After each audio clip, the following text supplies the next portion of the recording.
Welcome everybody, thank you guys for joining us for the long-term review of the Propain Tyee. I have neighbor Chris, one of our new testers on board, bringing some awesome insight from the consumer dad shredder end of the spectrum. You might remember we did a dissected on this feature several months back. Since then, we've had Chris and 3 other riders put time on it, everywhere from Whistler to Mount Bachelor and anything in between. So stay tuned for our long-term review of the Tyee.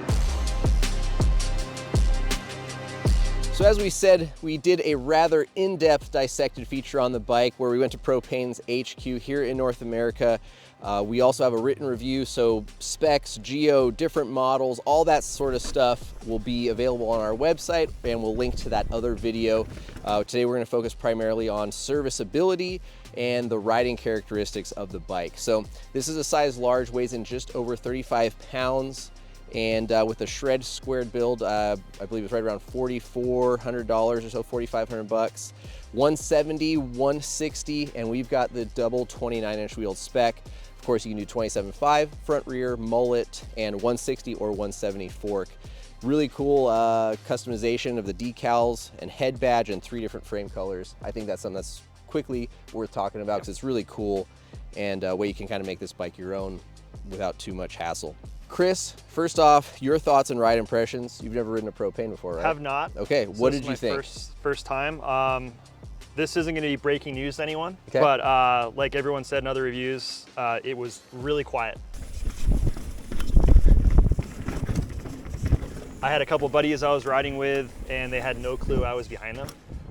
Really enjoyable for me as well to hear kind of what's happening on the trail. Okay. Also has to do with this wheel set. That hub is completely silent, right? You don't hear anything whatsoever. The platform is extremely supportive on the climbs, even with a coil. I was expecting to be bobbing up and down the trail on my local climb. Had no issues climbing a 35-pound aluminum bike whatsoever. Felt a lot lighter, a lot better than I expected. The downhill, again, had no issues. It got soft where I needed it. I know you mentioned you had some brake jack potentially on some of the steeper trails. I didn't get to see that because I was on much mellower trails, a couple drops here and there. Everything I rode, it did what I wanted to do, and it did it really well. Okay, all right. And I guess just for the record, obviously we've given you quite a few bikes to test recently. Yep. Your personal bike is what? A Gorilla Gravity Nirvana right now. And compared to your Gorilla Gravity, what were your thoughts? This was a lot better of a ride all around. Really? Climb better. Obviously this was a little bit large for me, a little longer reach than I wanted. I would probably size down to a medium frame. Okay, how tall are you? I am 5'10" on a good day. Okay, and how much do you weigh? 170, 175. Okay, so Robert, who spent some early time on the bike and did the dissected, is 220.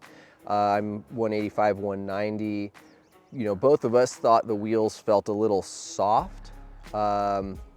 What did you think about the wheels at your weight? I didn't notice it. Okay. I didn't notice it at all. They felt fine to me for an aluminum wheel. Okay. No issues whatsoever. But again, I'm a little bit lighter. Trails I rode are a little less steep. Okay. Had a few drops here and there, but I did not notice anything other than a couple huck to flat funner drops where I, Okay. a couple I mean, you did push into some berms and you were hitting some jumps. Yeah. So, I mean, and they felt good for you. Yeah, they felt fine. Okay, all right. I will touch on, I guess, Robert, myself, and Sean's notes from the rides. Like I said, we had this thing in Whistler for quite a while during prank works, and it was muddy, nasty, sloppy. It was hot and dry, everything in between. And I would say our whole crew was quite impressed with the bike. The quietness of the ride was something that Robert noticed at the very beginning when he first got it, and maintained until we brought it back for your second round of testing after some really sloppy and nasty conditions, and we'll get to that soon. I thought that the bike pedaled quite well for, again, 35+ pound coil sprung 160, 170 bike. Had a pretty good platform. The sensitivity and suppleness was pretty good.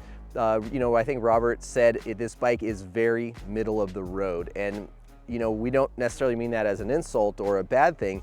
It just is a really middle of the road bike, right? Like nothing stands out as bad. Nothing stands out as blow you away amazing. But for $4,500, there's not really much more you could ask for out of a bike, in my opinion. I think the couple of areas that stood out to us were silence, pedal ability, and just general well-mannered performance all around. The rear end had a little bit of flex for some of our heavier testers in really hard G corners like berms and some other areas. And I think the rear 29-inch Newman wheel probably accentuated that a little bit. Possibly a stiffer wheel and possibly even a 27.5-inch rear wheel could make it feel a little stiffer. You know, during our dissected, we learned that Propain made the rear end 10% stiffer than the previous gen, and the carbon is also stiffer. I would imagine that the carbon frame, it all would be even stiffer than this aluminum one. And that's not always a bad thing. We're big fans of compliance. It offers comfort, it reduces fatigue, and it offers traction when conditions are loose, sloppy, you know, marbly, and you need to keep that bike going where you want to go. That conformity can help keep the bike where you're going. Of course, the flip side is for heavier riders or, you know, bike parky, berm, shreddy guys, that little bit of flex could be a downside. So take that for what it's worth, depending on your weight and your riding style. But overall, I think a really solid bike, and there wasn't really a lot of complaints, like I said, other than that little bit of flex that some riders noticed out of the rear end. One other complaint that did develop, and you went to great lengths to solve, was the noise that started to come out of the bike. So yes. Can you touch about that? Yeah, of course. Like I mentioned, this bike was completely silent when I got it, and I loved it. I was just blown away. 2 rides, and then my 3rd ride. Got back to the house, cleaned it, thought I did a pretty good job. Took it out the next day, and I started hearing some noise out of the headset. Okay. I talked to you about it. You were like, haven't heard anything. So I said, hey, Drew, can I borrow the bike for a couple days, tear this thing apart? I tore it apart, got the headset noise figured out. When I was going through the headset, though, I noticed there's a lot of plastic in there. Okay. I know, obviously, with the aluminum frame, you don't have to do the headset routing, so make sure everyone is aware of that. Right. This is the headset routed version. I took that apart, and between the stem and the headset, there were some plastic on plastic contact points. Okay. I reached out to Propain, and they said this is a known issue. Okay. They focused strictly on the stem bolts and headset, okay, but didn't really address any of the plastic on plastic questions I had. Okay.